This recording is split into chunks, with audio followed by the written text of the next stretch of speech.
April 8, 1943. 27,000 iron FT above Caen, France. The oxygen mask couldn't hide Oberleutnant Ralph Hermichin's smirk as he watched the ungainly silhouettes climbing laboriously toward his formation through the crystal-clear canopy of his Fowler Wolf 190A5. The veteran ace of Yakashvada 26 studied the American fighters making their combat debut over occupied Europe. "Die armies have sent us flying milk bottles," he transmitted to his wingman, unable to suppress his laughter at the sight of the massive Republic P-47 Thunderbolt struggling for altitude.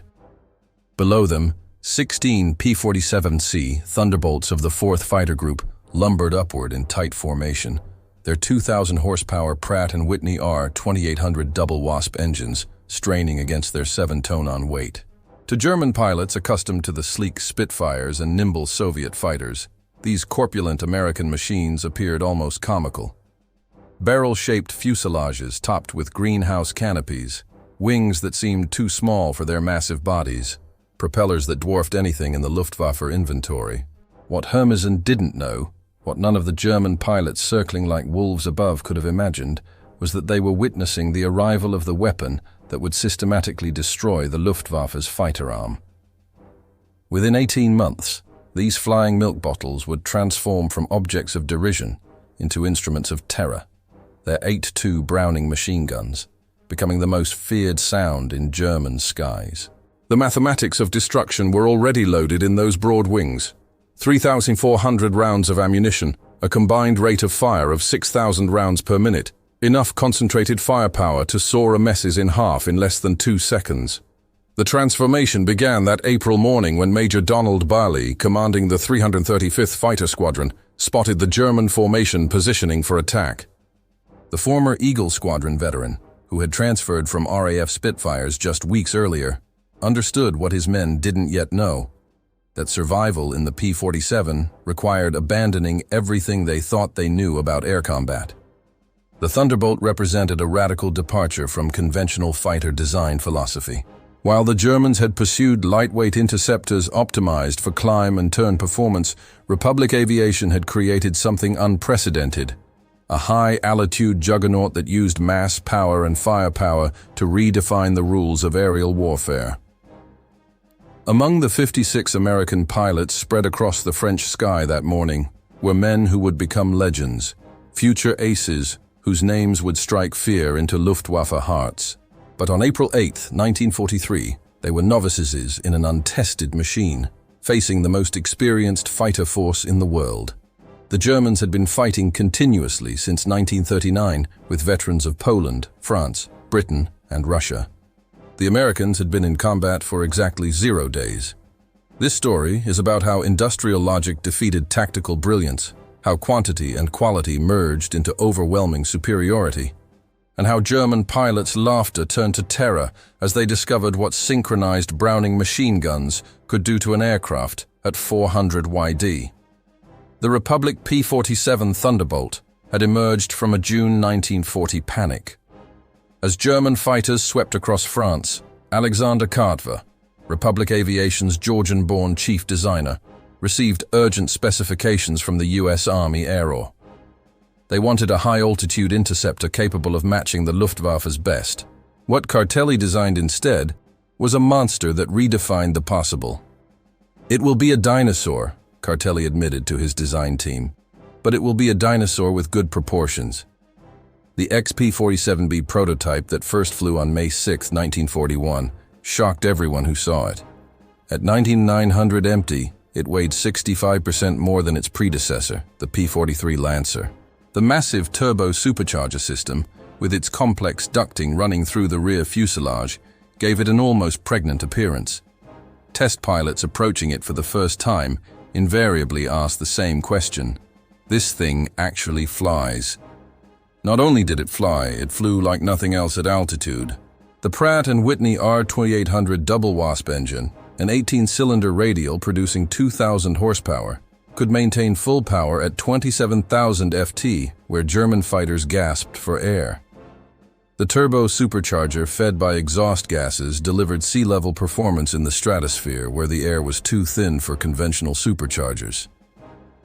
Major Hubert Hubzika, commanding the 56th Fighter Group training at Bridgeport, Connecticut, initially despised the aircraft. His unit lost 18 pilots and 41 aircraft in training accidents between September 1942 and January 1943.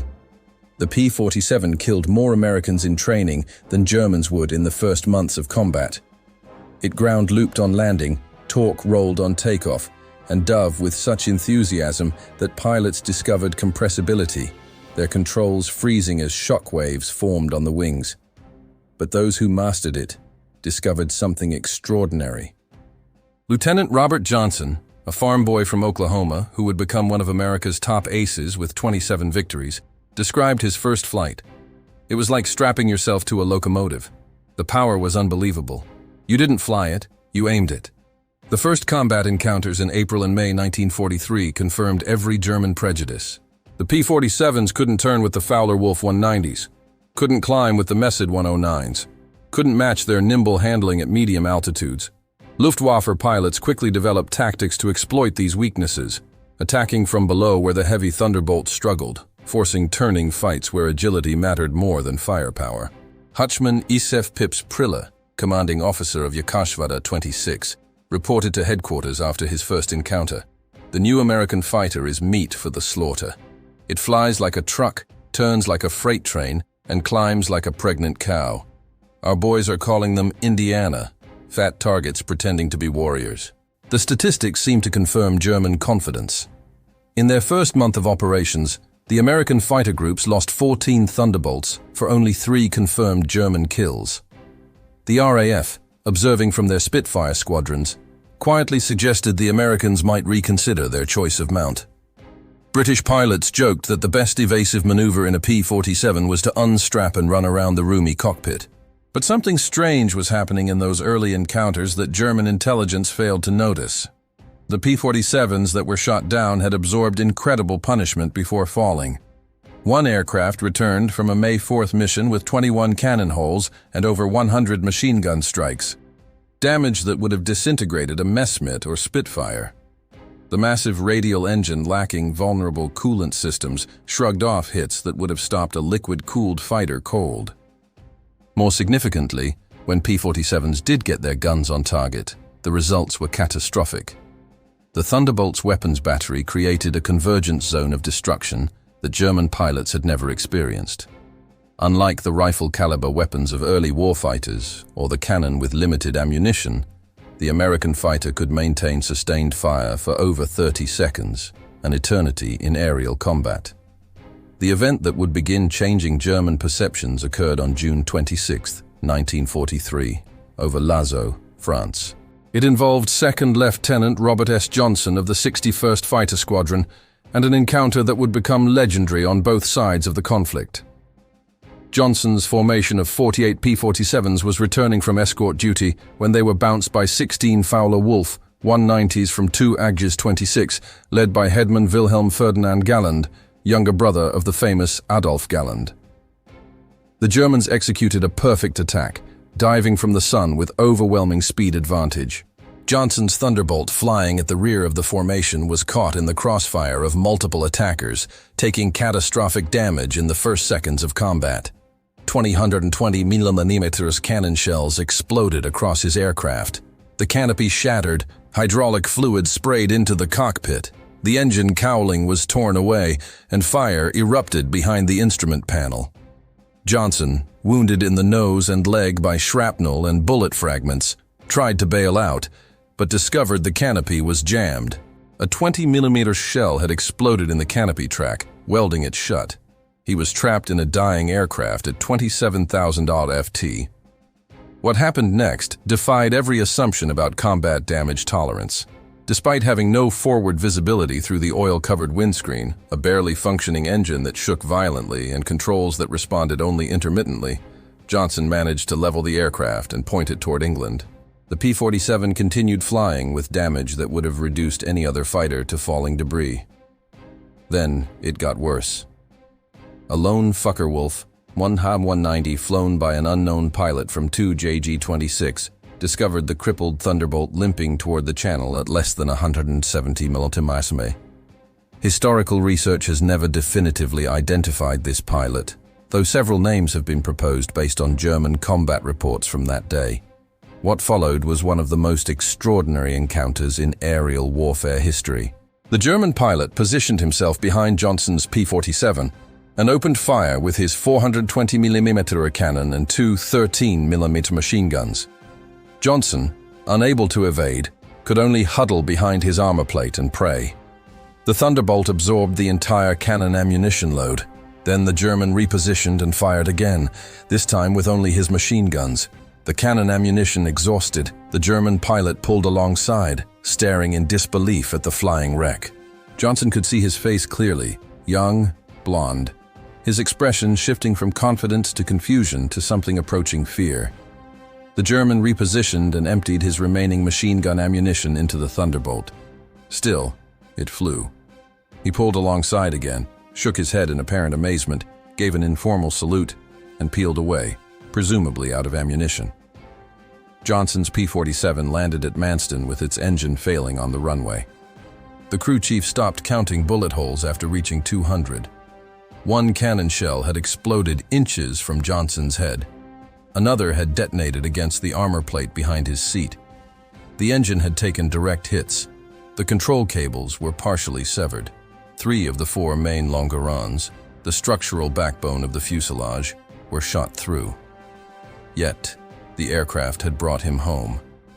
The survival of Johnson's aircraft sent shockwaves through both air forces. American engineers studying the wreckage realized they had underestimated their own creation. German intelligence receiving combat reports from 2nd Section of WWII 26 initially refused to believe it. No aircraft could absorb that much punishment, but testimony from multiple pilots confirmed the impossible. The Thunderbolt had taken everything the Luftwaffe's best fighter could deliver and survived.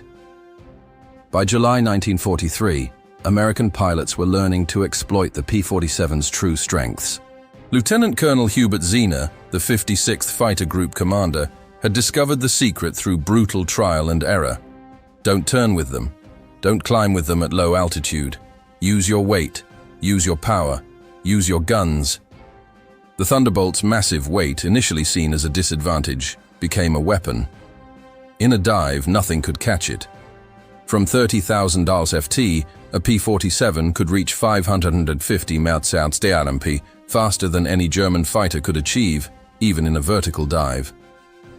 This speed could be converted to altitude in a zoom climb that left pursuing fighters helplessly behind.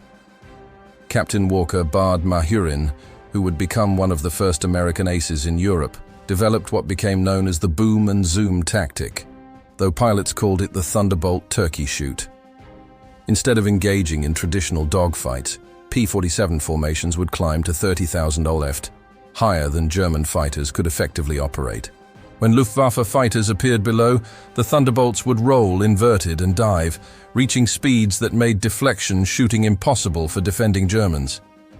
At the bottom of these dives, the American heavy machine guns would speak. German pilots who survived described it as facing a wall of lead, the combined firepower creating an impenetrable zone of destruction. Aircraft caught in this convergence pattern didn't just fall, they disintegrated. The true revelation of American firepower came during the August 17, 1943 dual raid on Schweinfurt and Regensburg, the deepest penetration into Germany attempted to that date. This mission would demonstrate both the P-47's limitations, its range even with drop tanks, and its terrifying effectiveness when employed properly. Major David Schilling, leading the 62nd Fighter Squadron, encountered a formation of Messerschmitt 110 destroyer aircraft positioning to attack B-17s with their heavy cannon and rocket armament. The twin-engine German fighters, heavily armed but less maneuverable, were the Luftwaffe's specialized bomber killers. Schilling's flight of 4 Thunderbolts rolled into their attack dive from 28,000 ft. Unteroffizier Hinrich Roth, a gunner in one of the Mi-10s who survived, later recounted in a P interrogation. The American fighters came down like hammers from heaven. I opened fire at $800 min. Good hits. I saw them strike the fighter's wing. The P-47 didn't even wobble. Then he fired. The aircraft ahead of us simply came apart. Not shot down, destroyed. Wings separated from fuselage, tail severed, the crew compartment shredded into metal confetti. In 2 seconds, a 110 became nothing. 8 Mess's 100s and 10s were destroyed in less than a minute. The German pilots had never experienced such concentrated firepower. Each P-47 carried 425 rounds per gun, 3,400 rounds total, weighing nearly 900 dal. At convergence distance, typically set at 300 Weinturid, all 8 guns' ballistic paths intersected in a zone roughly 6 ft in diameter. Anything in that zone faced 100 in projectiles per second, each traveling at 2,900 ft/s. The ammunition itself was a revelation of American industrial capacity. While German fighters struggled with limited cannon ammunition, typically 120 to 200 rounds for a 20mm weapon, American pilots could maintain fire for over half a minute. The standard combat load mixed armor-piercing incendiary, armor-piercing incendiary tracer, and standard ball ammunition in patterns designed to both destroy and ignite. Lieutenant Colonel Francis Gabby Gabreski, who would become the top American ace in Europe with 28 victories, described the effect. When you hit them with all 8, they don't just go down, they explode. I saw a 109 literally cut in half, the tail falling one way, the nose and wings another. The pilot never knew what hit him. Oberleutnant Hans Philipp, one of Germany's most successful aces with 206 victories, encountered this reality fatally on October 8, 1943. Leading Jagdgeschwader 1 against a B-17 formation at 28,000 WWII over Bremont, Philipp found his Fowler Wolf 190 A6 sluggish and unresponsive in the thin air. The BMW 801 engine, powerful at medium altitudes, was gasping for oxygen nearly 6 mirrors above the Earth. When P-47s of the 56th Fighter Group dove on his formation from 32,000 ft, the German fighters were sitting ducks. Robert Johnson, now an experienced combat pilot on his way to ace status, was flying at $31,000 ft when he spotted Philipp's distinctive Focke-Wulf with its elaborate nose art. Johnson's combat report was clinical, opened fire at 300 YD, 30-degree deflection. Observed strikes along entire fuselage. Enemy aircraft exploded. No parachute observed. Philipp's death sent shock waves through the Luftwaffe. If one of their best, a man who had survived over 500 combat missions on both eastern and western fronts, couldn't survive against the Thunderbolts, what chance did average pilots have? The German High Command ordered an immediate investigation into the P-47's capabilities. The report delivered to Reich Marshal Hermann Göring in November 1943 was sobering. The Thunderbolt's service ceiling exceeded 42,000 ft, higher than any German fighter could reach. Its dive speed approached the sound barrier. Its armor included a 3i8 in steel plate behind the pilot, 1 Tor-2 in bulletproof glass windscreen, and armored deflection plates around the engine. Most disturbingly, its rugged construction allowed it to absorb damage that would destroy 3 conventional fighters and still return home. In January 1944, a new variant of the P-47 began arriving in England that would complete the transformation from laughingstock to nightmare. The P-47 D-22 featured a Hamilton standard hydroatic propeller with paddle blades 13 ft in diameter with broad chord blades that bit into the air like massive OEs. The improvement in climb rate was immediate and dramatic. Where earlier Thunderbolts had climbed at an anemic 2,200 ft per minute at sea level, the paddle blade variants could achieve 3,000 ft per minute, matching or exceeding German fighters at most altitudes. The massive propeller also improved acceleration, allowing P-47s to build energy faster in level flight. Edmund Heinz Knoker of Jagdgeschwader 11, a veteran with over 200 combat missions, encountered the new variants in February 1944 during a bomber interception near Hanover. He wrote in his combat diary, "The fat American fighters have learned to climb. We bounced a formation near Hanover, expecting our usual advantage. They turned into us and climbed with us. When we tried to disengage, they followed us up to 30,000 Dicef. Schmidt was caught and blown apart. Nothing left but smoke and fragments. These are not the same machines we laughed at last year. The paddle blade propeller did more than improve performance. It changed the sound of the Thunderbolt. The distinctive thundering roar created by the blade tips reaching supersonic speeds could be heard from miles away. German ground troops reported being able to identify approaching P-47s by sound alone, a deep threatening rumble that meant death from above. They began calling it Donnerschlag thunderclap. By March 1944, P-47s equipped with external fuel tanks could escort bombers deep into Germany. The standard configuration carried two 108-gal wing tanks or a 75-gal belly tank, extending range to over 1,000 mi. With the paddle blade propeller providing improved performance even when loaded, Thunderbolts could fight on equal terms immediately after dropping tanks. The Luftwaffe's response was to concentrate on the bombers, hoping to inflict enough losses to stop the American daylight campaign. But this required flying through the P-47 escort screen, an increasingly suicidal proposition. German pilots developed a grudging respect that bordered on fear for the big American fighters.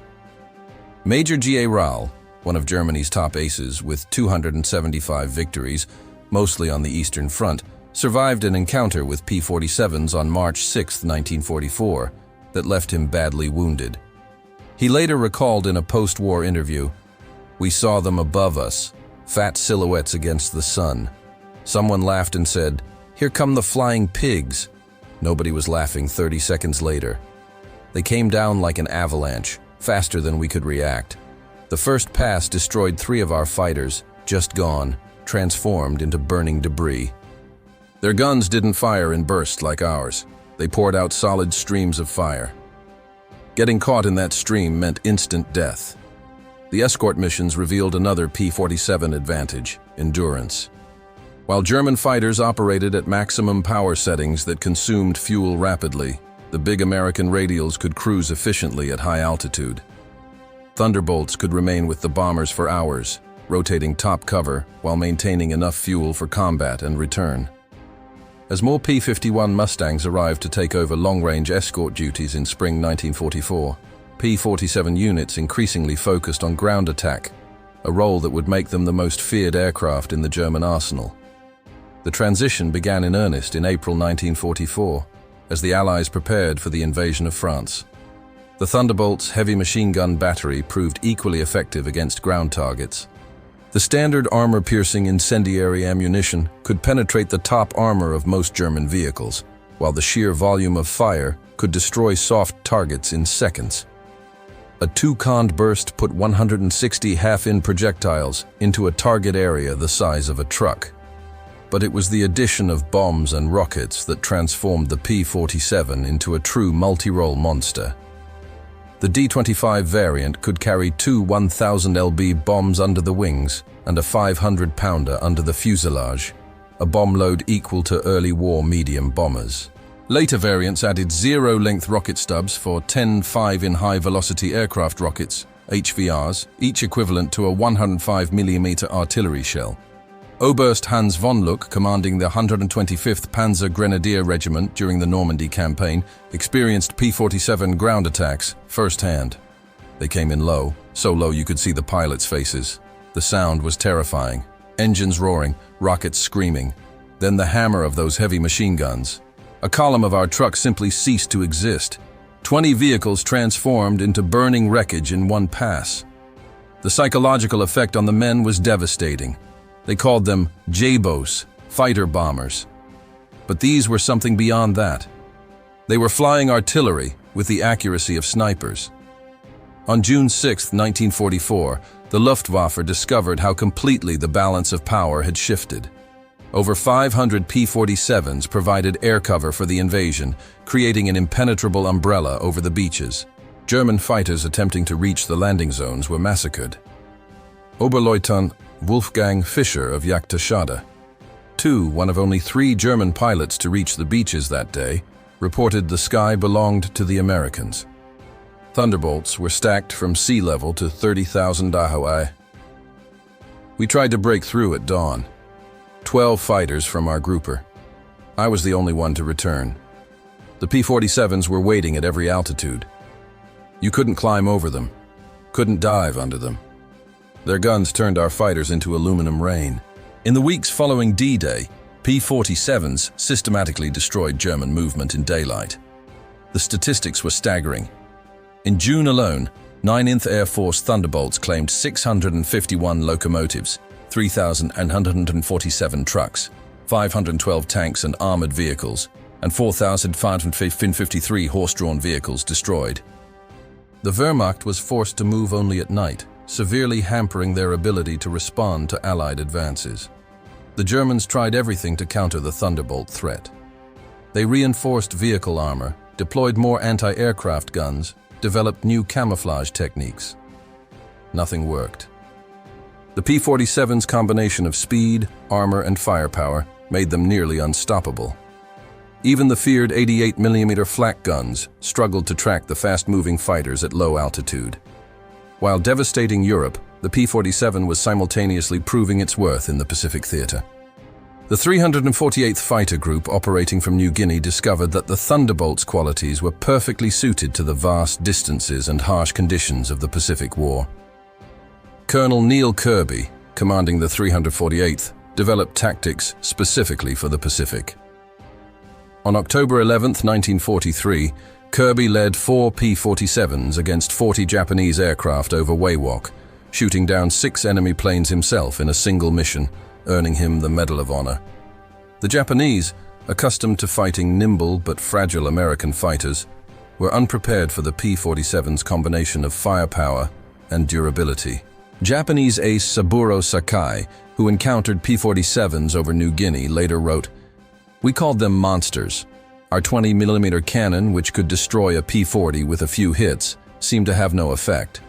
I put dozens of rounds into one Thunderbolt and watched it fly away. Their return fire was terrifying, streams of heavy bullets that tore aircraft apart. The P-47N, developed specifically for the Pacific, featured increased fuel capacity with wet wings, holding 93 gallons each, extending range to 2,350 miles.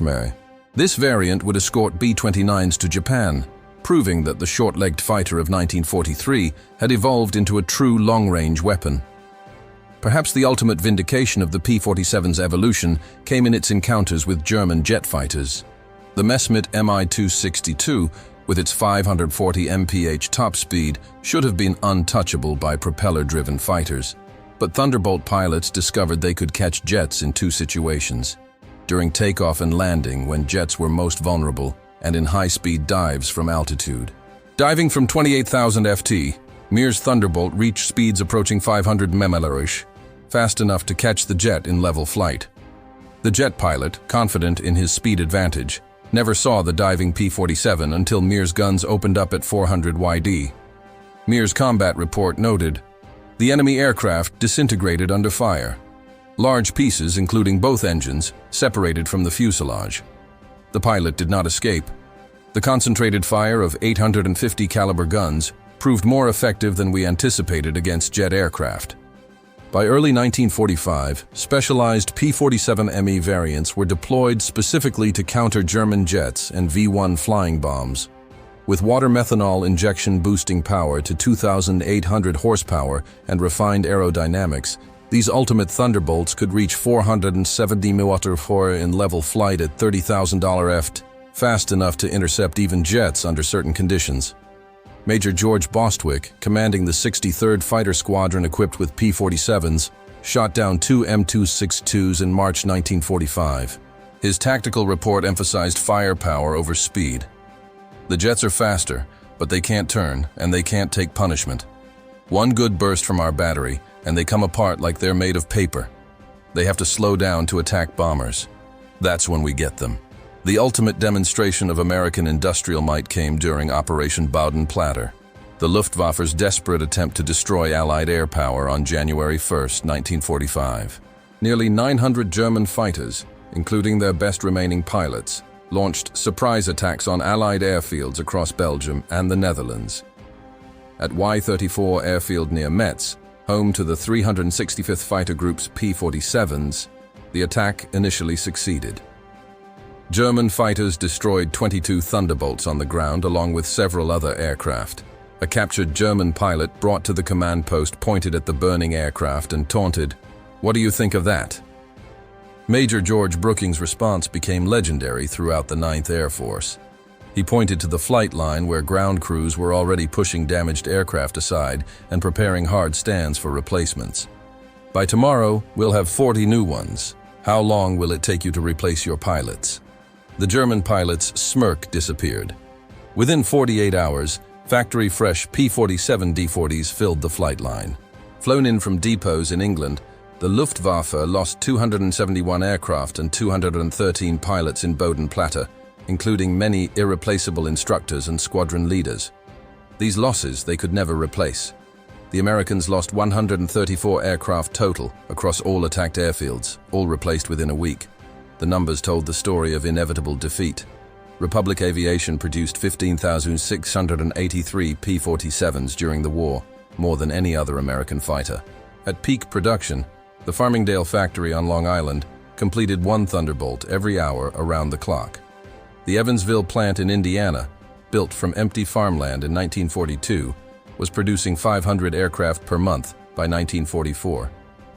Each P-47D required 65,000 individual parts, 8 RME of electrical wiring, 2,000 LB of aluminum, and 300 LB of rubber.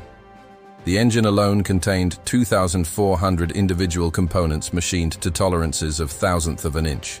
Yet American workers, many of them women who had never seen an aircraft before Pearl Harbor, assembled these complex machines with precision that exceeded peacetime standards.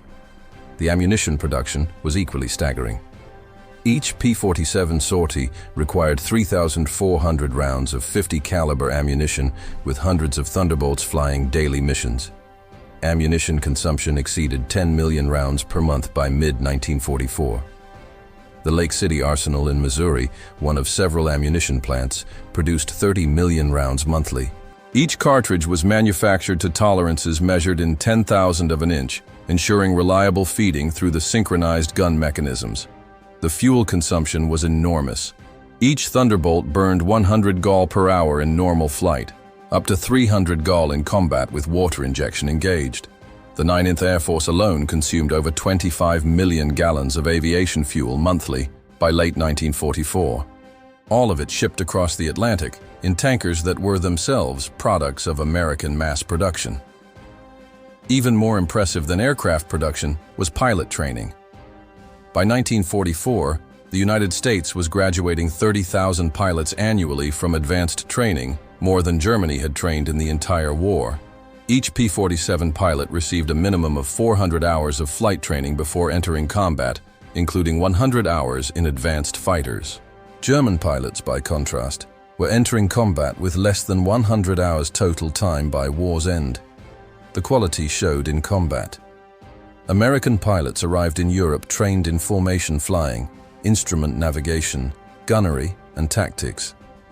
They had practiced against captured German aircraft, understanding their enemies' capabilities and limitations. They knew their aircraft systems intimately, having studied technical manuals that German pilots never received. Lieutenant Eugene Roberts, arriving in England in September 1944, exemplified the American training advantage. I had 420 hours in my logbook, including 75 hours in the P-47. I'd fired at towed targets, practiced deflection shooting, studied gun camera film from actual combat. My first mission, I knew exactly what to do. The German pilot I faced couldn't have had half my experience. It wasn't even a fair fight. In March 1945, Oberstleutnant Isef Priller, the same pilot who had mocked the P-47s as pregnant cows 2 years earlier, was interviewed by German propaganda officials seeking to boost morale. His statement, deemed too demoralizing for publication, revealed the complete transformation in German attitudes. The Thunderbolt is the best fighter bomber ever built. Its firepower is unprecedented. Weapons that never jam, never overheat, never run out of ammunition in normal combat. It carries bombs like a medium bomber, fires rockets like artillery, and fights like a fighter when needed. But beyond the machine is what it represents. Unlimited American production. They lose 10, they build 20. We lose 1, it's gone forever. Their pilots arrive better trained than our instructors. They have fuel for training, ammunition for practice, spare parts for everything. We have nothing but courage. And courage without resources is just delayed defeat. We laughed at them in 1943. We're not laughing now. When you hear those guns, you know death has come calling. The sound haunts us. Mechanical, precise, unstoppable. Like everything American, it's about overwhelming material superiority. They didn't beat us through better tactics or braver pilots. They buried us under an avalanche of steel and lead. By April 1945, the Luftwaffe existed largely on paper. Fuel shortages grounded most aircraft. Experienced pilots were dead or captured. Airfields were cratered ruins. But even with aircraft and fuel, German pilots faced an impossible equation. Attacking meant facing P-47 formations that owned every altitude from ground level to 40,000 ft. Feldwebel Klaus Brechender, one of the last German pilots trained in 1945, flew exactly one combat mission before the war ended. His encounter with P-47s over Leipzig lasted 12 seconds. I saw them diving from above, 4 Thunderbolts in perfect formation. I tried to turn, but they were too fast. The leader fired from 500,000 Mano. My aircraft shook like it was hit by sledgehammers. The engine exploded, the wings separated. I barely escaped. In the parachute, I watched them destroy my entire staff. 6 fighters gone in under a minute. The sky rained, burning aluminum and bodies. The psychological impact was complete. German pilots developed what medical officers called jabot fever, physical symptoms of stress appearing when Thunderbolts were reported in the area. Veterans who had faced Spitfires and Hurricanes without fear became physically ill before missions against P-47s. The distinctive thunder of approaching Thunderbolts caused panic among ground troops who knew that survival meant finding cover immediately. The final statistics of P-47 operations defied comprehension. In Europe, 3,752 German aircraft destroyed in aerial combat, 3,315 aircraft destroyed on the ground, 86,000 railway cars destroyed, 9,000 locomotives destroyed, 6,000 armored fighting vehicles destroyed, 68,000 trucks destroyed, 60,000 horse-drawn vehicles destroyed in the Pacific, 697 Japanese aircraft destroyed in aerial combat, 150 aircraft destroyed on the ground, 1,500 vehicles destroyed, 150 locomotives destroyed, countless barges, ships, and installations. The 9th Air Force alone, primarily equipped with P-47s, flew 213,973 combat sorties, dropped 120,000 tons of bombs, fired 135 million rounds of ammunition, and launched 60,000 rockets. Large, unmaneuverable fighter. Inferior to German types in all performance parameters except dive speed. Machine gun armament insufficient against cannon-armed fighters. Assessment minimal threat. December 1943. Exceptional high-altitude performance. Extreme structural strength. Firepower increasingly problematic. Pilots showing improved tactics. Assessment. Significant threat above $25,000 FT in June 1944. Dominant fighter bomber. Superior to all German types above 20,000 tons FT firepower, devastating against all target types. Structural strength makes shootdown extremely difficult. Assessment. Critical threat at all altitudes. March 1945. Best fighter bomber of the war. Combination of firepower, durability, and performance unmatched. Pilot quality exceptional. Assessment unsurvivable in direct engagement. In 1985, at a reunion of German and American fighter pilots in Phoenix, Arizona, former adversaries met in peace. General Lieutenant Adolf Galland, former head of the Luftwaffe fighter arm, was asked about the P-47. His response, recorded on video, captured the complete transformation. "We made a terrible mistake in 1943. We saw this big, heavy fighter and laughed. The Americans don't understand air combat. We said they built a bomber and called it a fighter. We were the ones who didn't understand. The Americans didn't try to build a European fighter. They built an American one designed around production, firepower, and survivability. They understood that in a war of attrition, the plane that could take punishment and deliver devastating firepower would win. They were right. The first time I flew a captured P-47 after the war, I understood everything. The power was incredible. It climbed like it was falling upward. The cockpit was comfortable, the visibility excellent, the controls precise. It was a pilot's aircraft wrapped in armor. But what really impressed me was realizing that America built over 15,000 of these complex machines while fighting a two-ocean war. Each one required an engine more complex than anything Germany produced. Yet they built them faster than we could build simple fighters. That's when I knew we never had a chance. Those guns, we called them Roosevelt's piano because of the sound they made. Once you heard that sound, you never forgot it. Many of my friends heard it for the last time. The P-47 didn't just defeat the Luftwaffe, it destroyed it. The P-47's design represented American industrial philosophy perfectly. Brute force engineering backed by unlimited resources. Every component was overbuilt, overpowered, and over-engineered. The wing spars could support 40,000 lb, 3 times the aircraft's loaded weight. The engine mount could withstand 12 G forces. The control cables were doubled throughout with automatic backup systems. The ammunition feed system alone was a marvel of engineering. 8 separate ammunition boxes, each holding 425 rounds, fed through electric boost motors to prevent jamming during hygiene maneuvers. The guns were electrically heated to prevent freezing at altitude. Each gun had its own charging mechanism and could be individually synchronized. The convergence was adjustable from 150 to 400 WWII, allowing pilots to optimize for their preferred engagement range. Even after the war, some German veterans maintained that the P-47 won through quantity, not quality. That German fighters were technically superior but overwhelmed by numbers. The combat records tell a different story. In engagements where numbers were equal, P-47s consistently prevailed. The heavy machine gun armament, dismissed as inferior to cannon, proved more effective in actual combat. Analysis of gun camera footage revealed why cannon shells, while individually more destructive, required precise aim and had limited ammunition, typically 120 to 200 rounds total. The P-47's weapons created a probability cloud of bullets that guaranteed hits even with imperfect aim. At typical engagement ranges, a 2-con burst put at least 20 rounds into a fighter-sized target, enough to ensure destruction. The ammunition itself was superior. American .50 caliber armor-piercing incendiary rounds used a delayed action fuse that ensured penetration before detonation. The incendiary compound burned at 3,000 degrees F, hot enough to ignite aluminum structure. German 20mm shells, while heavier, often exploded on surface contact, causing spectacular but sometimes superficial damage. The P-47 Thunderbolt remains the heaviest single-engine piston fighter ever mass-produced. Its empty weight of 10,000 lb exceeded the gross weight of some twin-engine fighters. Its engine produced more power than entire bomber formations from the previous war. Its weapons delivered more firepower than a squad of infantry.